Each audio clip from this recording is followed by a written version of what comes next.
Hello, online Math 4B students. This is Mr. Heron, your instructor. I wanted to help you with quiz number 1 and give you some steps for how to solve these problems. This is to help you get ready for exam number 1, which is coming in a couple of weeks. So the problem will be different for you. Just like homework, the quiz problems are randomized. The numbers are random, but it'll be identical problem type. It'll just put, maybe it'll make this a 10 and this a 7 or something, you know. It's going to be the same problem for you, just different numbers. You can take the quiz, by the way, infinite times, but you have to do the whole quiz. You have to submit the whole quiz before it'll grade even one of the problems. You can't. It's not like homework where you can grade each problem as you go. You got to enter all the answers, and then it grades the whole thing, and you can redo the whole thing as many times as you want. Okay, let's give it a try. Here we go. So first step is to take this minus 8 and distribute. By the way, you cannot subtract 9 minus 8 and get 1. Why not? Because the order of operations says that minus 8 is going to multiply before he will subtract. Remember the order of operations? Please excuse my dear Aunt Sally. The order of ops. So multiplying and dividing is before adding and subtracting. So you can't subtract first. You have to just leave the 9 out there and multiply the negative 8 times 1 and the negative 8 times negative x, which is plus 8x, isn't it? Right, so the negative 8 has to multiply before he does any subtract. Then he'll subtract afterwards. Now this is 1 after we've multiplied. So watch out, they're trying to trick you with that. All right, we have to get x alone. Subtract 1 from both sides. 8x is less than or equal to 4. Divide by 8. X less than or equal to half. Now, how do we put that? They want an interval. So that means it's a half and it's less than. So it's this way, isn't it? X is less. It's to the left of a half. It's lesser numbers than a half. How do you say that? Remember, intervals are always left edge, comma, right. So negative infinity with a parenthesis. We always put parentheses by negative or positive infinity because you cannot be right on infinity.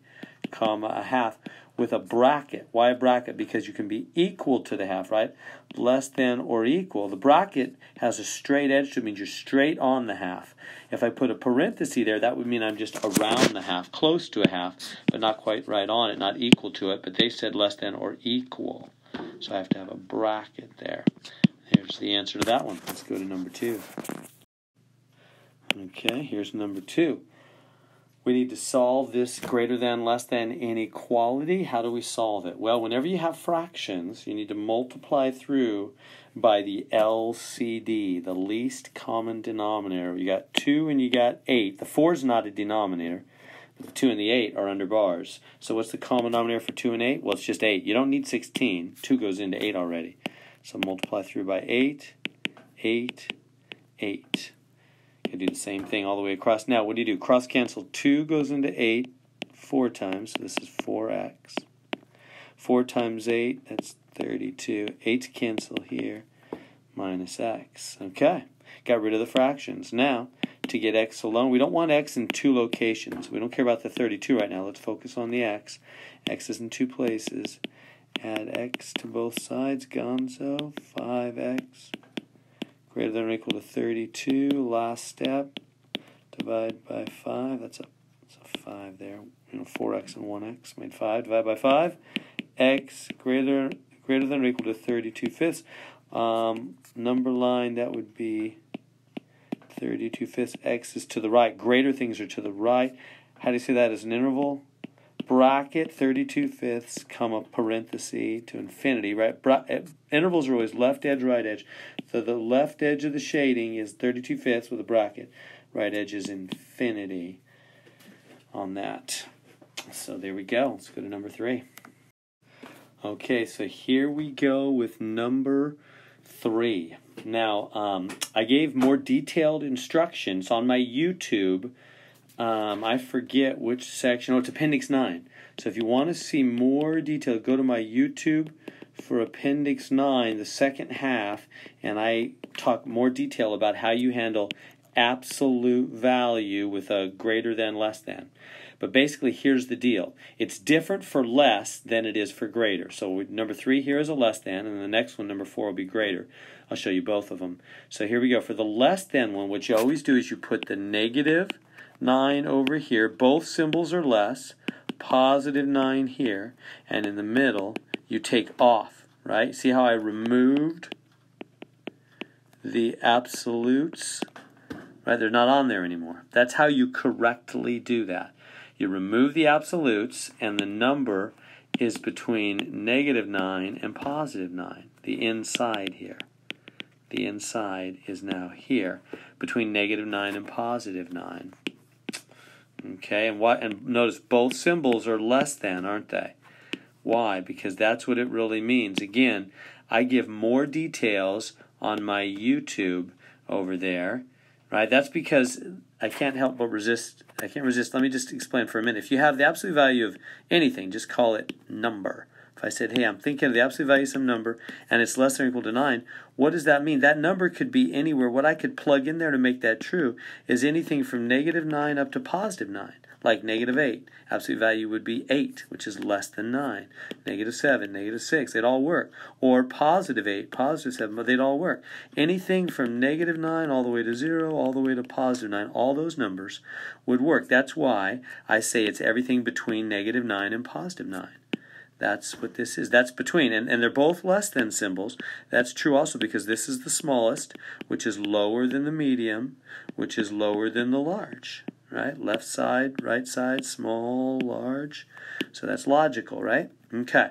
So that's the correct way to remove the absolute values. Now, once you got to here, it's pretty easy. Just, you got these 3 sections. Just get x alone. Just focus on it. Just do whatever it takes to get x alone. Add 9 right on through. 18, 6x, 0.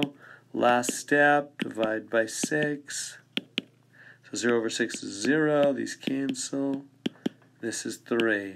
Okay, so now they want an interval notation answer. That would be all the numbers from 0 with a bracket to 3 with a bracket. Again, straight ed, equals bar there, equals brackets, 0 to 3, and there we go. Let's do number 4, which will be the opposite. It'll be absolute value greater. See, this one was less, and it's totally, well, not totally, but it's fairly different when you do greater. I need to show you that. Let's go look at it. Okay, so now we have absolute value greater. This is going to be different than less. Let me just tell you logically. Just think with me. If you have the absolute value of a number, let me make greater than or equal. It's the same thing when it doesn't have the equals bar or whatever. 9. Just think what that would mean for a minute, logically. If I said, hey, I'm thinking of a number, and the absolute value, which makes it positive, as you know, is greater than, or equal to 9.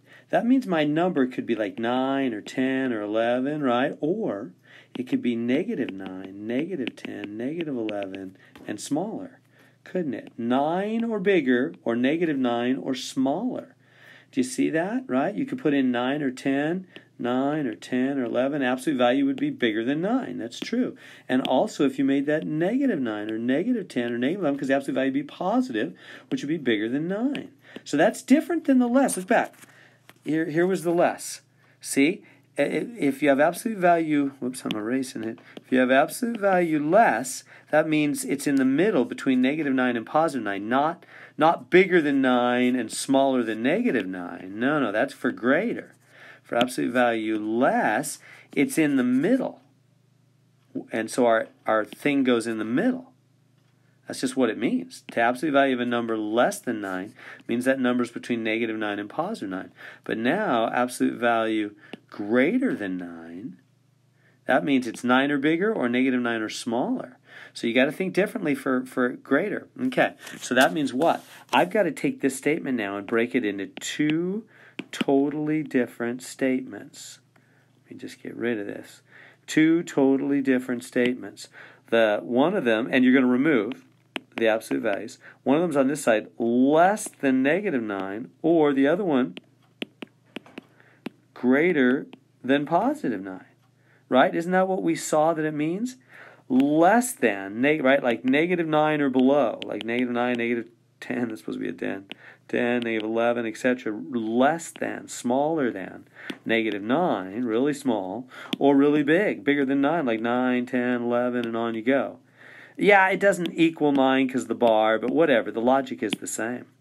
Okay, so, and what did? I notice, again, I removed the absolute. This is all about logically how to remove absolute value signs. Okay, once they're off, the rest you can do easy, right? Just subtract 8. We got two, by the way, we have two separate to solve. Look back here for a minute. When we had the less than problem, we just had one x in the middle, one x, and we solved it, and one interval in our answer.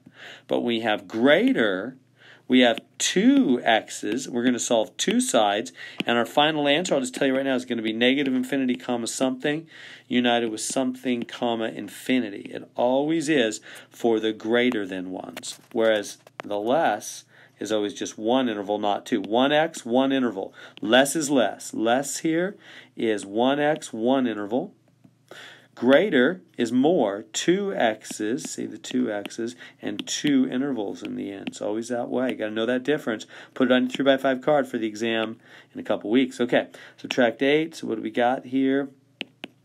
Minus 6x less than minus 17. And then divide by minus 6. What happens when you divide by a negative?